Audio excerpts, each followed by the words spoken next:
Bienvenidos a Semillero, el agropodcast de la revista Comentarios. Hoy estamos iniciando este nuevo proyecto que tenemos ya tiempo preparándolo para ustedes, para los seguidores de la revista Comentarios. En Semillero Agropodcast vamos a platicar de todo lo relacionado con el sector primario, desde experiencias de los productores hasta políticas públicas y, por supuesto, temas técnicos útiles para el productor. Y es por eso que hoy le vamos a dar la bienvenida al doctor José Alberto Quintero Benítez, un gran amigo, muy reconocido en las redes sociales, pero mucho más en el medio agronómico, pues formó a muchos agrónomos allá en la escuela, en la Facultad de Agricultura del Valle del Fuerte de la UAS. Bienvenido, doctor. Qué gusto por fin cumplir con este anhelo propio y qué gusto que se haya trasladado hasta Culiacán para grabar este podcast, el primero. Muchísimas gracias, Marcos, por invitarme y aquí estamos a la orden. Bueno, comentarles que el doctor José Alberto Quintero Benítez es ingeniero agrónomo parasitólogo, estudió maestría y doctorado en fitopatología, fue profesor de la Facultad de Agricultura del Valle del Fuerte de la UAS por 32 años, es asesor en manejo fitosanitario de hortalizas desde 1986 a la fecha. Y bueno, tiene una empresa actualmente que se llama Agromic Online, para que lo sigan en sus redes sociales, doctor, porque vienen por ahí varios cursos que va a impartir en el mes de junio. Así es, amigo Marcos. Comentarles, ¿no?, que vayan a las redes sociales de Agromic y de Comentarios. Ahí tenemos más detalles de estos cursos que se van a dar en la Asociación de Agricultura del Río Fuerte Sur, que van dirigidos pues para todo el productor que esté interesado en temas de manejo integrado de cultivos. Y bueno, entrando en tema, doctor, el propósito de este primer podcast, nos vamos a poner algo técnicos, platicar sobre enfermedades fungosas, en este caso Fusarium, doctor, en maíz y en otros cultivos. Es su tema, es lo suyo. Así es, Marcos. Bueno, Fusarium es un tema que ocasiona dolores de cabeza y angustia a los agricultores de prácticamente casi cualquier cultivo. Pero en los últimos años es en maíz donde se ha estado aguzando este problema, se está incrementando la incidencia de la enfermedad. Cada vez más lotes de cultivo de maíz se ven con plantas delgadas, raquíticas, más pequeñas, por manchones dentro de los campos de cultivo, principalmente en aquellos lotes de cultivo donde se siembra maíz tras maíz, tras maíz, tras maíz, tras maíz, y no se toman alguna medida para regularizar este tipo de problemáticas. Claro, el problema no es privativo de maíz. Tenemos problemas de fusarium muy fuertes en tomate, en las hortalizas, sí, en chiles un poco menos, y también en cucurbitáceas, principalmente en calabazas y en pepinos.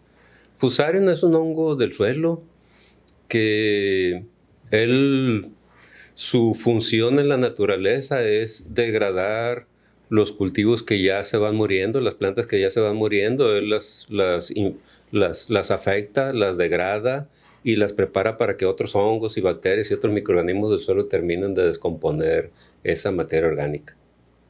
Doctor, conforme han pasado los años, este tema se ha puesto, por no decirlo así, más en boga, y ahorita adentramos con ciertas preguntas que tengo del por qué. Pero ¿cómo va la cosa? ¿Cómo vio el Fusarium este año aquí en el ciclo otoño-invierno 2022-2023 en Sinaloa? El problema de Fusarium en esta temporada se vio rebasado por el asunto de las bajas temperaturas. Okay. Realmente las bajas temperaturas en casi todos los cultivos fueron el tema predominante en esta temporada, y algunas plagas incluso muy importantes, como el caso de picudo del chile, estuvo prácticamente ausente debido a que las temperaturas no fueron favorables para este problema fitosanitario, y entonces las plantas empezaron a manifestar otro tipo de problemas propios de las bajas temperaturas, y eso fue lo que prevaleció en esta temporada. En temporadas anteriores sí ya veíamos problemas muy fuertes de Fusarium, de meloidogina y de otros patógenos del suelo. Pero en esta temporada, digamos, no es que estuvieran ausentes, sino que no fueron el tema predominante de la temporada. Oiga, doctor, hay una pregunta que, pues desde que empezamos con estos temas a pelotearlos ahí con unos amigos agrónomos, saludos a la raza de Novasem, con quienes platicábamos mucho de temas técnicos con el maíz. ¿Tendrá que ver el uso del agua para riego, que se bombea del subsuelo, que se bombea de los drenes, doctor, en esta infestación, por decirlo así, de Fusarium en los suelos? Sí. Vale decir que Fusarium es un habitante natural de los suelos, pero sí lo hemos encontrado en las aguas de riego. Hemos hecho monitoreos y se encuentran ahí esporas de Fusarium, pero no es la causa por la cual tenemos los problemas. Digamos que Fusarium ya estaba presente en los suelos agrícolas de nuestro estado y de cualquier otra región del mundo, y es el manejo de los cultivos y otras prácticas agrícolas que no se hacen adecuadamente las que han originado que Fusarium se vaya incrementando y se vaya convirtiendo en el problema que actualmente pues preocupa a muchos agricultores. Yo he ido me tocó ir a varias parcelas a saber maíces, ¿no? Y sí me tocó ver el tallo muy delgado, bofo. Todavía en el grupo de la revista Comentarios mandaban no vamos a decir híbridos, ¿no? Para no entrar en polémica, pero mandaban ciertos híbridos que se les pegó muy duro. ¿Tendrá que ver esto con la genética del maíz o eso ya es por ser maíz simplemente? Que les pegue más duro. No, seguramente hay una susceptibilidad diferenciada en función de los genotipos, pero cualquier genotipo puede ser susceptible a Fusarium en algún momento dado bajo ciertas condiciones. Entonces no se puede generalizar y decir, es que tal híbrido es más susceptible. Sí. Pero sí hay una respuesta diferenciada y hay algunos que son un poco más tolerantes y otros son un poco más susceptibles, pero en realidad la causa del problema Fusarium en maíces y en hortalizas no es el híbrido que se utiliza. Lo cierto, doctor, es que el asunto del monocultivo, como decíamos antes de iniciar este podcast, el maíz, sí provoca que el Fusarium se vaya quedando más en el suelo, ¿no? Tiene mucho que ver y ahí ya entramos con los principios de manejo integrado del cultivo, ¿ah? Sí, claro, desde luego. Fusarium está en el suelo, es un habitante natural y como te digo, él en la naturaleza se encarga de que las plantas que se van a morir, pues él las infecta y termina por destruirlas para degradarlas porque esa es una función. Forma parte de los descomponedores de la materia orgánica en la naturaleza. Sí. El problema es que en la naturaleza o en los cultivos con manejo integrado de cultivos, los residuos de la cosecha se incorporan a los suelos una vez terminado el ciclo del cultivo. Y esa materia orgánica hace crecer organismos que son controladores de Fusarium. Es decir, son reguladores, son organismos benéficos para nosotros que se encargan de bajar las poblaciones de Fusarium, no a desaparecerlo porque eso no ocurre, pero sí a tenerlo en poblaciones bajas, de manera que en la siguiente temporada, aunque se volviera a sembrar maíz, no habría un problema mayúsculo y no sería un problema cada vez más preocupante para el agricultor. El asunto es que si no hay materia orgánica en el suelo, pues los organismos benéficos están en poblaciones ínfimas que no pueden neutralizar a las poblaciones que ya crecieron de Fusarium. Y si en la siguiente temporada vuelve a haber maíz, pues Fusarium sí se puede alimentar del maíz. Ajá. Y los organismos benéficos tienen que esperar que les caiga materia orgánica en descomposición para poderse alimentar. Y entonces el que tiene mejores condiciones para ir creciendo y aumentar sus poblaciones ciclo tras ciclo, pues es Fusarium.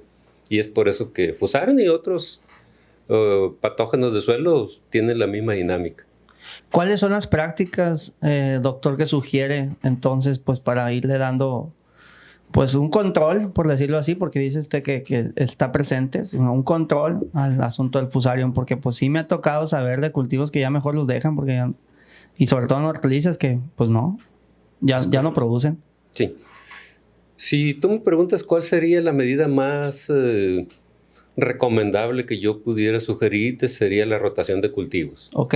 Esto significa sembrar un cultivo muy diferente al que siembras como cultivo principal. Si tú siembras maíz como cultivo principal, pues a lo mejor metes alguna hortaliza o metes otro cultivo básico, pero que no esté emparentado con el maíz. Digamos, puede ser maíz, frijol, garbanzo, otro cultivo distinto y después otra vez maíz. Ok.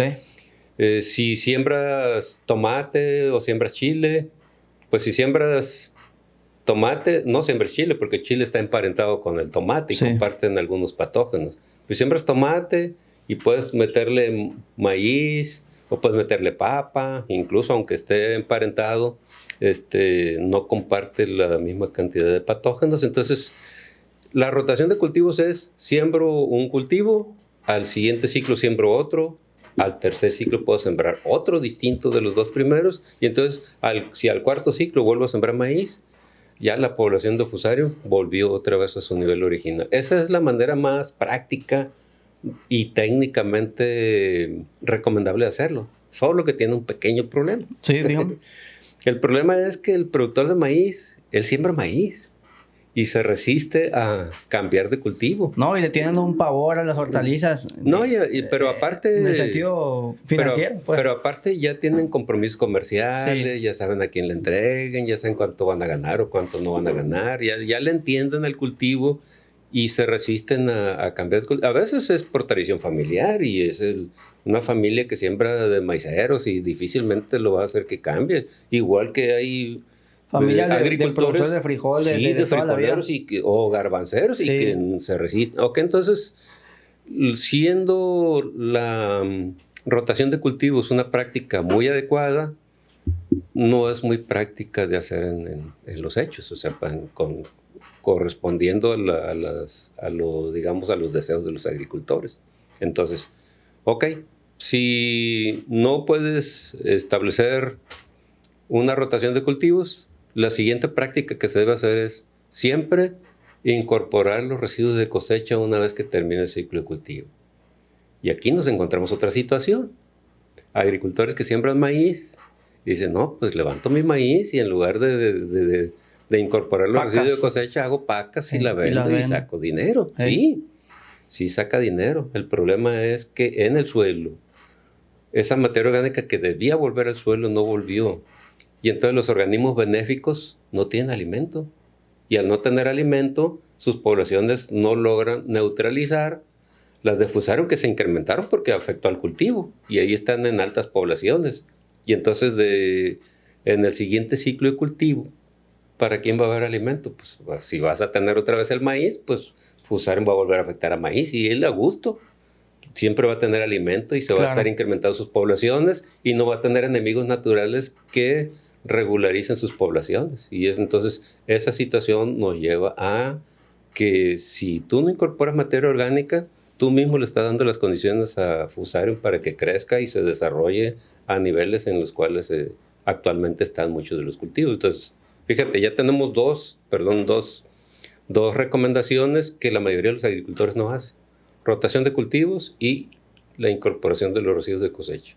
Sí, el tema de maíz es algo ya muy hecho en Sinaloa, ¿no? Lo ven como el cultivo más seguro, lo ven como, y no es crítica, ¿no? Lo ven como el cultivo más seguro en comercialización y en producción, y por eso se ha dado este tema, ¿no? De maíz. Y también si la gente suele incorporar la soca y todo eso, al rato le andan diciendo que va a sembrar en el cochinero. Que es un cochinero lo que estás haciendo, que ahí no produces. Y yo lo he escuchado mucho, doctor, porque yo trabajé para CIMIT varios años, pues, y promovían la labranza de conservación o agricultura de conservación.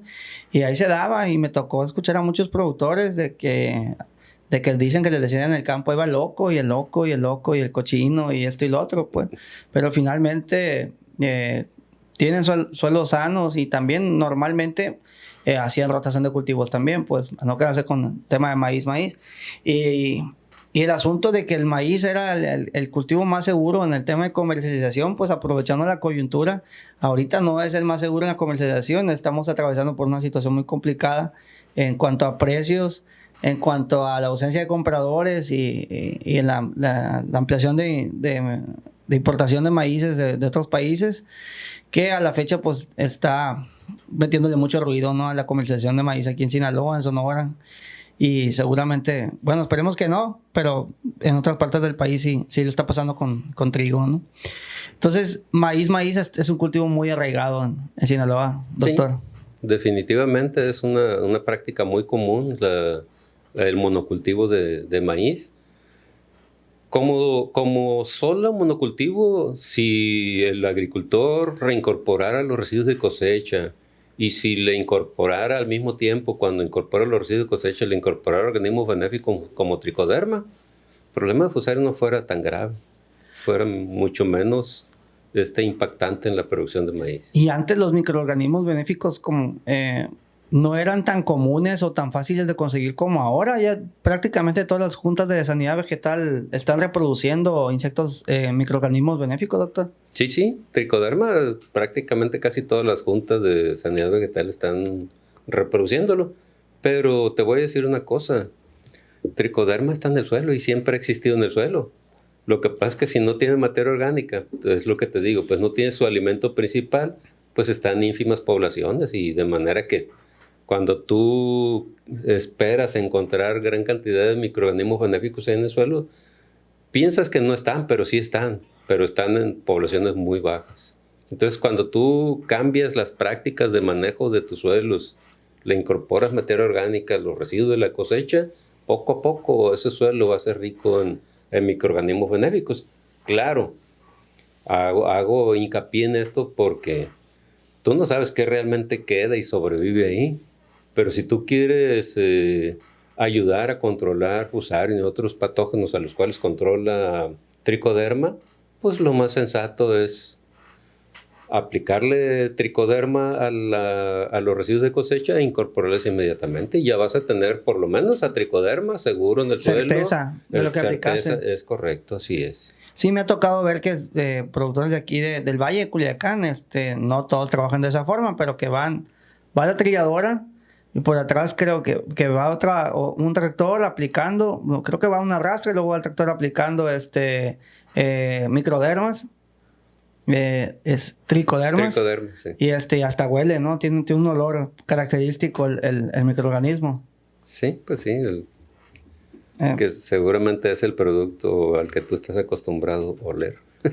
Sí, otra de las preguntas que hacían por ahí, doctor, es si recomienda dar tratamiento a la semilla, en el caso particular del maíz, o si quiere en general, con tricodermas. Para el caso propio de manejo de Fusarium, si te refieres a eso, si Fusarium está en mi suelo, no me sirve de mucho incorporarlo y darle tratamiento a la semilla, ni con Fusarium ni con fungicidas, porque el tratamiento a la semilla tiene como objetivo que yo tengo mi suelo sano y no quiero que la semilla sea vehículo de contaminación de Fusarium. Entonces trato la semilla con fungicida o con tricoderma y con eso me aseguro que la semilla no es el vehículo con el cual Fusarium va a entrar a mi terreno. Pero si yo ya tengo Fusarium en mi terreno y trato la semilla con fungicida o con tricoderma, pues esa protección de la semilla va a ser muy breve, 1 o 2 semanas. Después hasta las mismas raíces van a crecer a los sitios donde no está protegido y ahí está Fusarium y va a seguir la misma situación. Entonces, en sí, el tratamiento a la semilla para lotes que tienen Fusarium y quieren controlar con tratamiento a la semilla, no les va a funcionar. Eso es un buen dato, ¿no? Pues no gastar de aquí también. Es correcto, sí. Doctor, otra pregunta que traemos ahí, si el gas amoníaco, si considera que la aplicación o el uso de gas amoníaco, mata los microorganismos en el suelo. Es un tema un tanto polémico, que lo platico con un amigo por ahí. Saludos al ingeniero Fernando González. Sí, el producto como tal, perdón. El producto como tal sí mata a los microorganismos con los que tenga contacto. Y mata semillas de malezas, y mata insectos, y mata bacterias, y lo que tú quieras. Sí los mata, pero... ¿Buenos o malos? Sí, buenos y malos, o sea, el que agarre. Lo que pasa es que con la cantidad de producto que se aplica, si tu suelo está enriquecido con materia orgánica, pues ni siquiera necesitas el producto para usarlo como fertilizante. Pero como no tienen materia orgánica la mayoría de los suelos, pues lo usas para aportarle el nitrógeno que necesita la planta y sí tiene una consecuencia, pero esa consecuencia es temporal. los microorganismos tienen capacidad de regresar un poquito. Doctor, ¿por qué considera que ha permeado o ha persistido a lo largo de los años estas prácticas, no les quiero llamar malas prácticas, pero estas prácticas comunes de rastrear y subsolear y piquear y dejar pura tierra en el suelo y no dejar nada de materia orgánica? Bueno, vale decir que los países que desarrollaron la agricultura y la maquinaria agrícola y las técnicas de producción agrícola fueron los países que tienen un clima de invierno fuerte, y en la primavera pues tienen que sacar todo el material orgánico que está en el suelo y tienen que moverlo. Nosotros pertenecemos a un clima más de tipo tropical, sí, donde debe suceder lo contrario. Si nosotros movemos la tierra, sacamos y exponemos los microorganismos benéficos, los exponemos al sol. Y entonces es un problema de que te inducen y te dicen que esa es la agricultura que debe suceder y que son las prácticas. Ellos lo dicen porque pues, son las prácticas que a ellos les sirven y les funciona. Pero esas prácticas no funcionan aquí, como lo vemos claramente, porque cada vez los suelos tienen menor cantidad de materia orgánica. Los microorganismos que deben estar presentes en los suelos son cada vez menos porque quedan expuestos al sol. Quedan expuestos al sol y a la radiación ultravioleta, y pues cada vez tenemos menos microorganismos. Entonces, las prácticas que nosotros debemos hacer, reincorporar materia orgánica y protegerla de los rayos solares, no se hacen. Y entonces por eso que cada vez tenemos más problemas con patógenos del suelo, Fusarium y otros patógenos del suelo. Pero esas las prácticas en sí, digamos, nos las sugirieron junto con la maquinaria y la tecnología que se utiliza en la actualidad. Es algo que viene de años entonces. Sí, doctor, claro. Desde que se implementó ya como agricultura comercial. Es correcto, sí. Ahora, por último, en estos temas de Fusarium en maíz, doctor, me preguntaban si las poblaciones de Fusarium en el suelo debe haber una escala entre ligera, moderada y peligrosa. Y de acuerdo a la escala, ¿cuál sería la recomendación? Ya tenemos el problema, ¿no? Sí, hay un criterio cuando nosotros queremos saber qué tan problemático puede llegar a ser Fusarium en mi lote de maíz o de tomate o de cualquier cultivo. Se hace un análisis del suelo para ver cómo está la población y te reportan las poblaciones en una unidad que se llama Unidades Formadoras de Colonias por Gramo de Suelo. Uh-huh. Y para el caso de Fusarium ya está determinado que, digamos, el límite en el cual por encima de esa población puede representar un riesgo para el cultivo es de 400 unidades formadoras de colonias por gramo de suelo. Si tú haces un análisis de suelo y te salen 1200, pues obviamente tienes riesgo. No es la certeza porque el estudio te dice lo que hay de Fusarium. Y Fusarium hay un montón de especies y un montón de variantes, y muchas de ellas, la mayoría de hecho, no van a ser perjudiciales, van a ser benéficas. Pero se toma como criterio y como base ese para estimar que puede haber un riesgo. Es a considerar, pues. Es claro, tú ya lo puedes. Pero si tienes menos de 400 unidades formadoras de colonia de Fusarium por gramo suelo, lo más seguro es que no tengas ningún problema. O sea, y si lo llegas a tener, pues que una que otra planta por ahí llegue a presentar síntomas, no es significativo. Doctor, y ya terminando con estos asuntos del tema del maíz, platíqueme del Fusarium en hortalizas. Usted tiene bastante experiencia en este tema. Me tocó verlo y escucharlo en una plática en la Fundación Produce. Pues sí, Marcos, mira, así como existe el Fusarium en maíces, pues también existe en casi todas las hortalizas. Hay cultivos que tienen un problema más marcado de Fusarium, entre ellos el tomate. El tomate tiene por lo menos 3 formas de Fusarium que lo afectan. Uno se llama la marchitez vascular del tomate, que es causada por Fusarium oxysporum, forma especial Lycopersicii. Otra enfermedad se llama pudrición de la corona, que es causada por Fusarium oxysporum, forma especial Radicis Lycopersicii. Y otra forma se llama la marchita es lenta del tomate que es causada por Fusarium solani. Los tres formas de Fusarium tienen distinta sintomatología y distinto comportamiento, pero al final de cuentas viene resultando en la misma situación. En el caso de chiles, hay problemas por Fusarium oxysporum, pero también hay problemas con Rhizoctonia. Y hay otros patógenos como macrofomina, como esclerotinia, que afectan a las hortalizas. Es decir, cuando hablamos de problemas de suelo, de patógenos, no solamente hablamos de Fusarium, pero en el caso de Fusarium en particular, sí existen varias especies de Fusarium. Hay otras especies de Fusarium que están en cucurbitáceas, en pepinos, en calabazas, en sandías. Pero la historia es la misma. Un problema de Fusarium surge cuando hay un monocultivo y surge cuando no se incorporan los residuos de cosecha al suelo.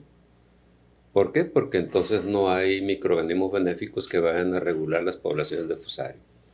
Y Fusarium se sigue incrementando porque siempre va a tener al cultivo hospedero, que es su alimento, y los organismos benéficos no van a tener materia orgánica para poder reproducirse y por lo tanto regular las poblaciones de Fusarium. La misma situación que platicamos en maíz es la misma situación que pasa en hortalizas. De hecho, lo recomendable en el caso de hortalizas es que si lo tienes y lo puedes hacer, pues puedes hacer una rotación de cultivos. En ese caso, si tienes un problema con una especie de Fusarium en tomates y siembras maíz, lo más seguro es que no sea la misma especie de Fusarium y por lo tanto las poblaciones de Fusarium se reduzcan significativamente en ese lote. Y si vuelves a sembrar tomate en otra temporada, las poblaciones de Fusarium van a ser bajas. Eso sucede y hay agricultores que sí lo hacen, por lo menos una temporadita, siembran maíz en lugar de tomate y al siguiente ciclo vuelven a sembrar tomate y ya los problemas no son tan graves. Lo más grave es sembrar tomate tras tomate, tras tomate, tras tomate y no incorporar los residuos de cosecha. Te acabas el suelo. Sí, sobre eso hay vale decirlo y lo quiero comentar porque es digamos una idea que hasta muchos fitopatólogos comparten, donde dicen, si tú tienes un tomate y en ese tomate te pegó Fusarium, no incorpores los residuos de cosecha porque ahí va a ir el Fusarium. Okay. ¿Sí es cierto? Okay. Sí, va Fusarium ahí, pero si tú incorporas residuos de cosecha al suelo, lo que estás haciendo es darle alimento a los organismos benéficos que están en el suelo. Que se trata de que van a colonizar los otros. Y esos organismos benéficos van a incrementarse y van a neutralizar al patógeno que va dentro de los residuos de cosecha que tú incorporaste al suelo. Pero esas son las prácticas que se tienen que hacer y se tienen que hacer de manera sistemática para que el asunto se vaya regularizando. No ando tan perdido entonces. Es correcto. Entonces, eso es lo que pasa y lo que sucede en hortalizas por el tipo de cultivos que son más rentables, más herbáceos, más delicados, por llamarle de alguna forma. Pues entonces el agricultor ya incorpora el control y el manejo químico de Fusarium como una medida adicional que en el caso de maíz no es tan costeable, sí, ni da resultados tan satisfactorios como sucede en hortalizas. ¿Considera, doctor, que en Sinaloa o hasta donde llegue su experiencia, porque sé que ha ido a varias partes del país a dar asesorías o consultorías en el manejo de Fusarium, que se ha ido avanzando para bien para batir esta problemática o mantenerla a raya? Sí, mira, de manera general, vale decir que tantas veces han golpeado a estos organismos a los agricultores que a fuerza tienen que ir aprendiendo. Y entre las cosas que tienen que ir aprendiendo y que han ido aprendiendo está el asunto de darle alimento a los organismos benéficos que te van a ayudar a neutralizar a Fusarium. En el Inter han hecho un montón de intentos de controlar la enfermedad que han sido infructuosos. Sí. Entre ellos el control químico es bueno, existen fungicidas muy buenos para el control de Fusarium. El problema es que si tú detectas por primera vez Fusarium cuando la planta ya está en producción y se está muriendo y empiezas a ver plantas que se marchitan y mueren, pues ya aunque mates al Difícil. patógeno, ya las plantas colapsaron y ya el daño ya ocurrió. Entonces, una de las cosas que ha hecho mucha falta, y te lo digo por experiencia, en la mayoría de las agrícolas no saben detectar con tiempo una infección de Fusarium cuando la planta esté pequeña, digamos que tenga un mes, y que te da la posibilidad de aplicar entonces un fungicida eficaz para que la planta siga produciendo. Y la planta siga produciendo y llegue a buen término. ¿Cómo evitarían eso? ¿Cómo sería detectar el Fusarium cuando la planta está chica o pequeña? Pues son técnicas de monitoreo. Yo, de manera personal, a mis clientes, cuando me ha tocado la oportunidad de asesorarlos, les inculco un sistema de monitoreo que yo le llamo un monitoreo de raíz y tallo, que ocurre normalmente un mes después de haber hecho la plantación del cultivo, o sea, de chiles, o sea, de tomates. Y en ese momento les enseño cómo hacer un reconocimiento y de ver unas infecciones iniciales. Y sirve para Fusarium y sirve para Meloidogina.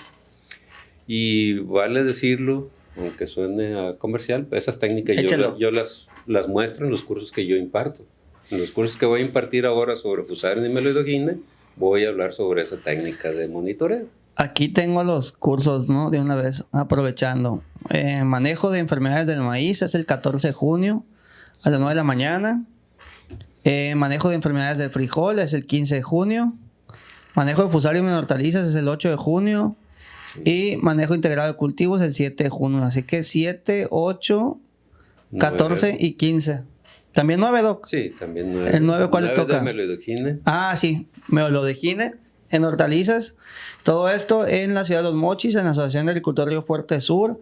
Están invitados y si quieren más información les paso el número de contacto 6681-360964. Hay descuentos, doctor, para grupos, ¿no? Sí, cuando hay inscripciones de más de 3 de una sola parte, sí. Hay un descuento. Lo que te quiero comentar es que el eje central de todo el manejo de la problemática de lo que ahorita estamos hablando y de otros problemas de los que no hablamos aquí, de virosis y de va a tener que volver más y adelante. De otro tipo de problemas, es instrumentar adecuadamente una estrategia que se llama manejo integral de cultivos, que es la que de manera personal yo siempre he promovido, y bueno, quienes me siguen en Facebook y en otros redes sociales saben que yo la impulso eso de manera personal, porque estoy convencido de que esa es la manera en que el agricultor puede no evitar, pero sí evitar problemas mayúsculos de muchos de los problemas de los que ahorita se queja el agricultor. Y unos dolorones de cabeza, doctor. Es correcto, así es. Oiga, cabe señalar que el doctor Quintero Benítez ha creado varios grupos de Facebook antes de que las redes sociales sean tan básicas como lo son ahora, o tan importantes. Muchos de ellos con un alcance muy, muy, muy grande. Uno de ellos está vigente, es el grupo de agrónomos en Sinaloa y América Latina. Para quienes estén interesados en sumarse, está en Facebook. Sí. Doctor, ese ya tiene sus años. Ese grupo tiene por lo menos que 10 años. 10 años tiene. Lo creamos en el 2012 y lo creamos con una característica muy particular. Deseamos crear un grupo para que los agrónomos, los agricultores que tuvieran algún problema y quisieran compartir algo o pedir alguna opinión, tuvieran un sitio donde se les diera una opinión técnica confiable. Y entonces, para evitar que, como sucede en otros grupos de redes sociales, pues estén ahí la gente que vende productos y solamente queriéndole encajar el producto que vende a cualquier situación que presente el agricultor, prohibimos el asunto de la comercialización ahí. Por eso tenemos mucho menos gente que otros grupos que tienen 200 o hasta 300,000 miembros, pero nosotros estamos muy a gusto porque el productor que llega o el técnico que llega y que pide una opinión, se le da la opinión técnica responsable de lo que puede hacer. ¿Y si le hablan de política, Ido? No, está prohibido ahí. Sí. De hecho, ha habido varios episodios en los cuales hemos tenido que correr gente Sí. porque no se apega a las reglas que hemos comentado. Ahí en mi grupo, la revista Comentarios, también es básico para mí que no toquen temas políticos. Sí, no porque se espante uno de ese tipo de situaciones, sino porque pues, no tiene caso. Y no es el fin. Es correcto. Sí. Y el nombre me paró una regañada el otro día porque empecé a borrar mensajes de temas políticos, ¿no? Y digo, yo puedo permitir la agropolítica y el tema de hablar de políticas públicas, pero con todo respeto hay asuntos que no corresponden a un grupo que queremos que sea agrícola, pues. Sí, claro. Ese grupo yo lo tengo en WhatsApp. Entonces, pues se calienta la gente, ¿no? Pero ya son otros temas. Doctor, la verdad, mi reconocimiento. Usted ha sido un pionero en esta agrupación en redes sociales del sector agrícola en México y ha trascendido fronteras. Y en ese sentido, doctor, las mismas redes sociales lo han llevado, ¿no? A conocer otros campos fuera de Sinaloa. Sé que ha viajado, sé que ha dado consultorías en otras partes del país y, si no me equivoco, incluso en otras partes del mundo, ¿no? Sí. Platíqueme un poquito de eso. Bueno, mi experiencia en el manejo de fitosanitario de hortalizas, que fue, digamos, lo que yo como fitopatólogo dije, bueno, pues, ¿qué es lo que puedo hacer? Bueno, pues hay que dar asesoría en el manejo de las enfermedades que afectan a los cultivos. ¿Y por qué en hortalizas? Bueno, porque mi experiencia profesional como docente de la Universidad Autónoma de Sinaloa, en la escuela, en la Facultad de Agricultura de Valle del Fuerte, que está en Juan José Ríos, pues me ubicó naturalmente en el Valle del Fuerte, Sinaloa, y difícilmente me podía salir de ahí y al mismo tiempo seguir cumpliendo mis compromisos con la Universidad Autónoma de Sinaloa. Sí. Sin embargo, la experiencia que yo acumulé pues ha sido útil y me han llamado pues prácticamente de casi todas las regiones del país. Tuve la fortuna yo de que, siendo de Sinaloa, yo soy de Culiacán, aquí estudié y me fui a hacer la maestría a Tabasco. Ajá. Y ya conocí cultivos tropicales, otra forma de agricultura. La agricultura que se establece en el trópico es muy distinta a la que conocemos aquí. Y después me vine, seguí practicando aquí en el Valle del Fuerte e hice mi doctorado en el Estado de México, en una población que se llama Montecillos. Okay. Y donde ocurre otra forma de agricultura distinta, con otros cultivos diferentes. Y todo eso te va dando un panorama de que la agricultura en cada región se adapta a las condiciones que la misma región le va imponiendo. Y el agricultor va aprendiendo a desarrollar sus cultivos y a obtener el máximo nivel de rendimiento y de calidad de los cultivos. Y cuando tú, con tu conocimiento, les puedes ayudar a que resuelvan sus problemas, pues es muy satisfactorio, la verdad. Me ha tocado ir a ver situaciones de prácticamente lo que hemos comentado aquí, sí, de fusarium, de meloidogines, de virus, de tizón tardío. Me llaman para esas cosas, incluso para problemas de papayo, de mango, de cultivos tropicales. Y con el conocimiento que uno adquiere de la fitopatología, de los principios de la fitopatología, pues vas y encuentras normalmente cuál es el punto de inflexión en el cual los agricultores están cometiendo una omisión o un error o están haciendo algo indebido. Y entonces pues, tú les das la opción, y normalmente cuando ellos hacen esa sugerencia que uno les da, pues tienen buenos resultados. Y eso a mí me ha sido muy satisfactorio, la verdad. Doctor, y en ese sentido, de acuerdo a su experiencia, ¿hay algún cultivo que lo vea más afectado por este tipo de enfermedades como el fusarium? Me refiero principalmente a hortalizas. No, todos los cultivos tienen problemas sanitarios. Sí. No hay ningún cultivo que no lo tenga. Y todos los problemas sanitarios de cualquier cultivo tienen solución. Esos son los dos principios que yo manejo. Y entonces a lo mejor, si hay un problema que parece insalvable, digamos el problema que más recurrentemente me lo mencionan como algo que es insalvable, es el problema de meloidogines, de ese nematodo que afecta las raíces de muchas hortalizas. Y hay agricultores que me dicen que ese patógeno te corre de cualquier lugar donde tú establezcas una hortaliza. Hey.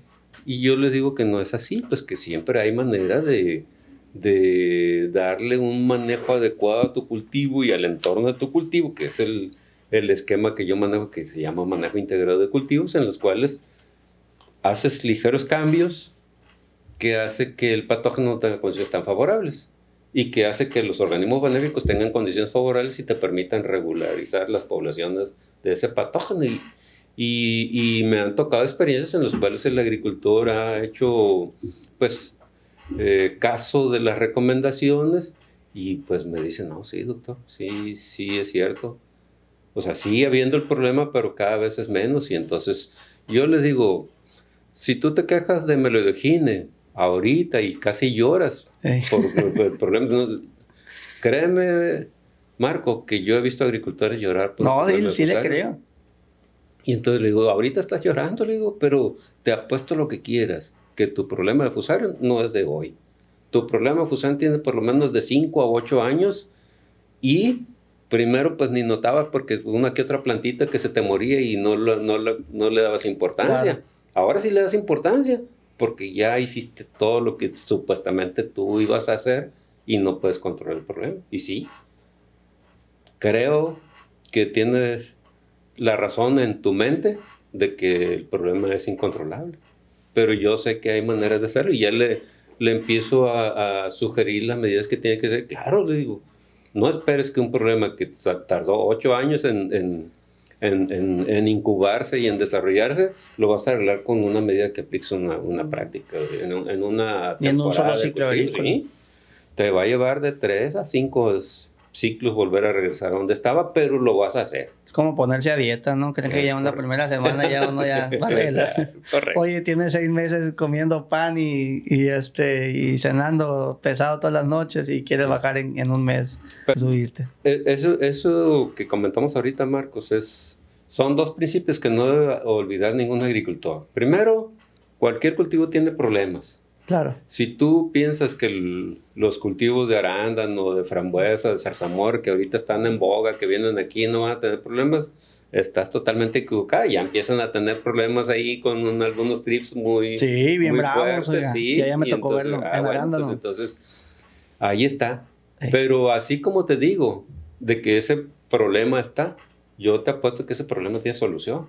Que es cuestión de buscar el por qué se está comportando de la manera en que lo está haciendo y podemos retroceder, regenerando condiciones que el agricultor en este momento no le está aportando. Fíjese que en ese tema específico de las frutillas, de las berries, platiqué con unos productores hace unos días, hace muy poco.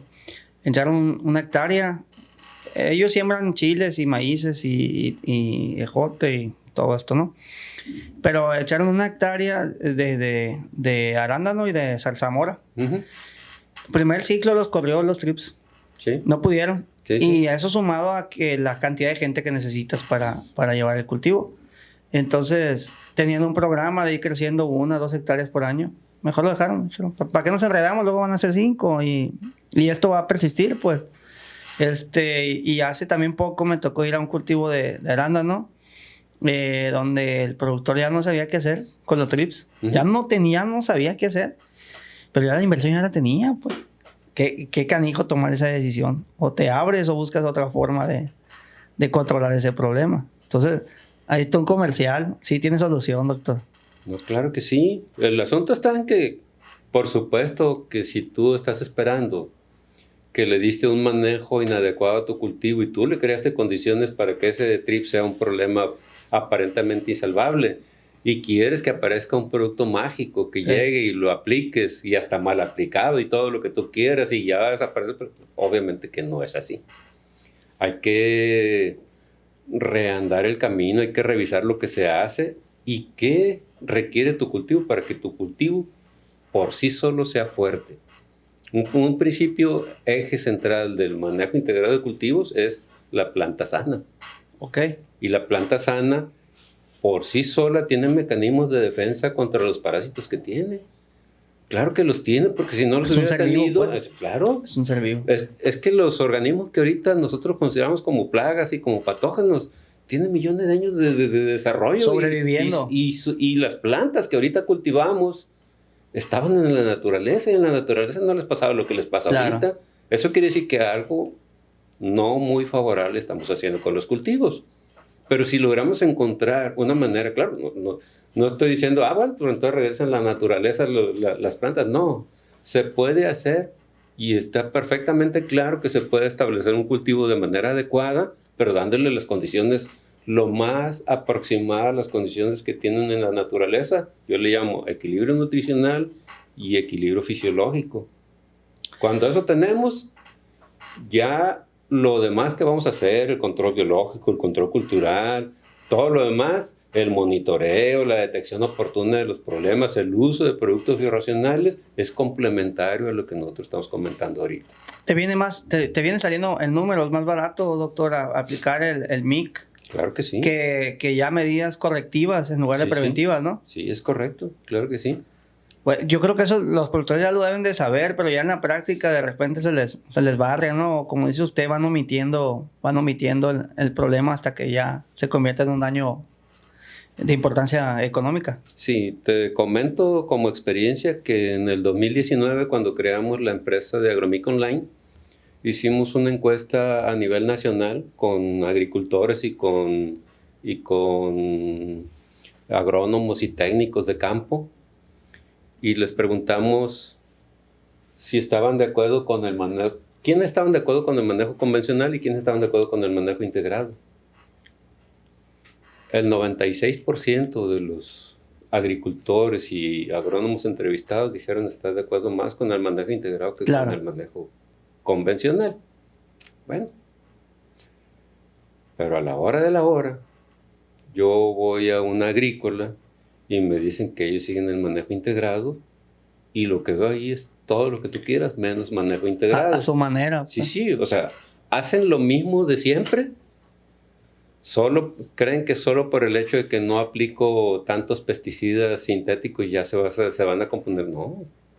Hacer una estrategia de manejo integrado de cultivo significa conocer el cultivo y darle las condiciones al cultivo.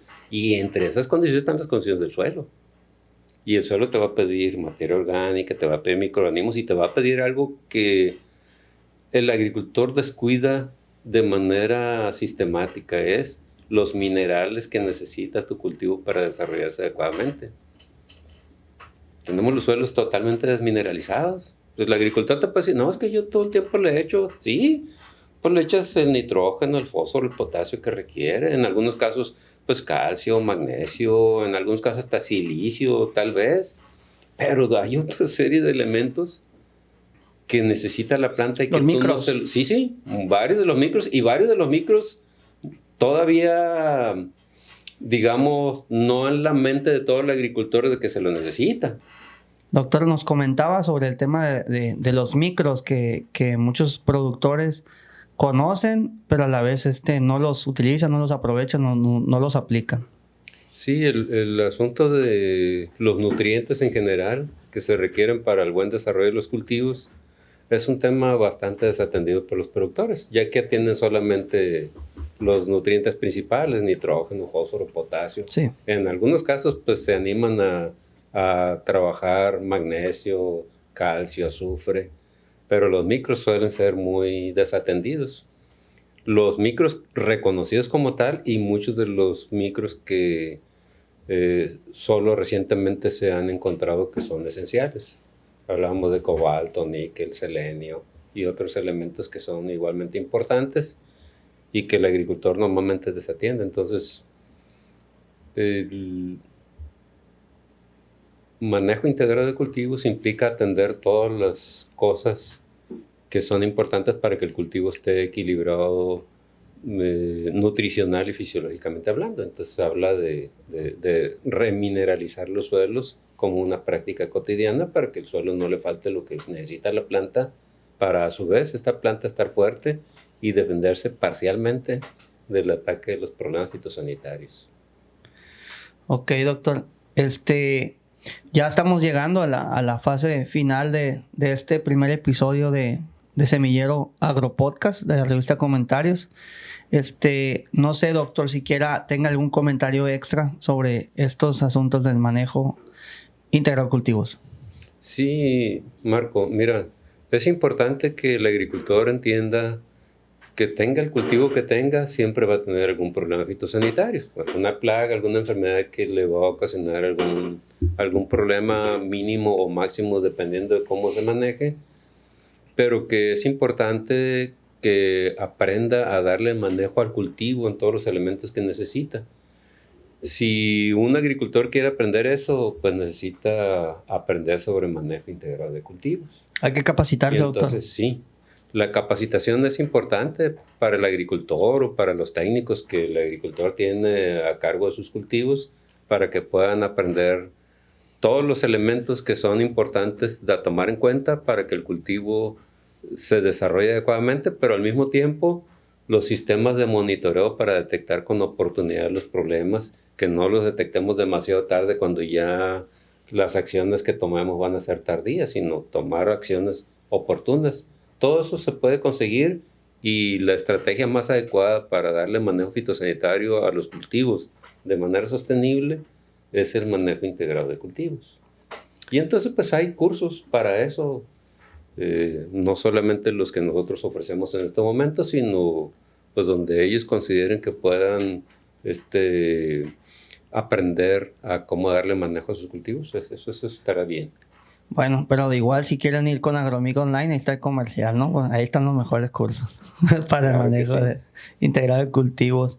De hecho, también, doctor, sé que tiene incluso cursos online también a disponibilidad de la gente, ¿no? Sí, la empresa Agromic Online se creó precisamente para dar oportunidad a los agricultores y agrónomos de América Latina y Sí. más allá, la oportunidad de poder acceder a cursos de formación de calidad y que no necesariamente tengan que ir a tomar un curso presencial, porque los cursos presenciales siempre estarán destinados a poblaciones grandes, donde haya interés de alguna casa comercial de publicitar alguna técnica o algún Sí. producto en particular, y entonces está muy limitado el asunto de los cursos presenciales.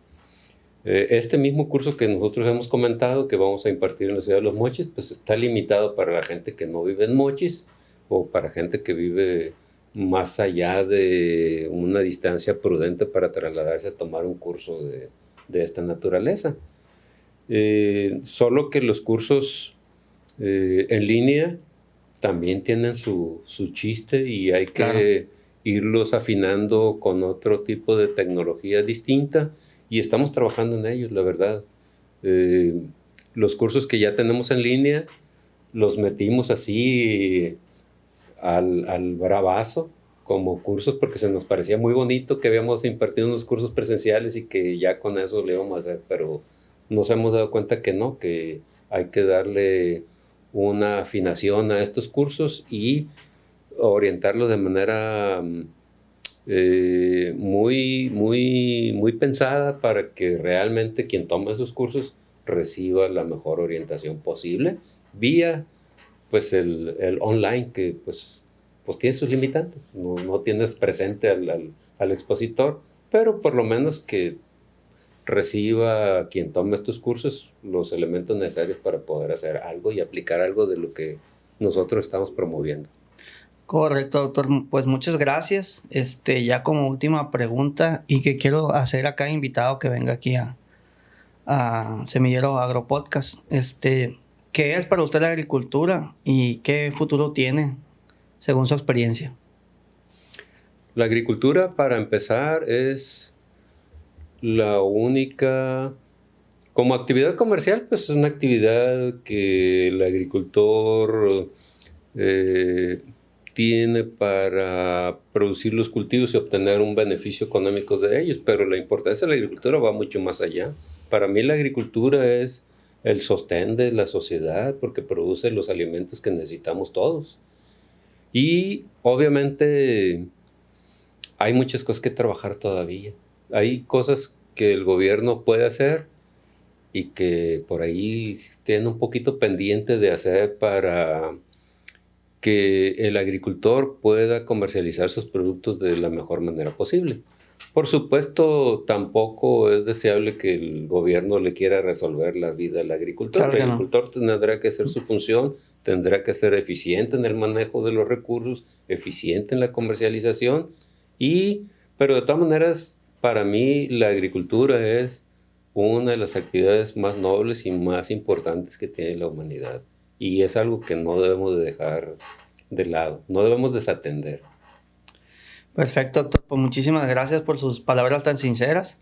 Agradecerles a todos, a los que llegaron hasta aquí, hasta el final de este episodio, primer episodio. Si nos están escuchando en Spotify, que se suscriban. Si nos están viendo en YouTube, pues también píquenle en la campanita y suscríbanse a nuestro canal.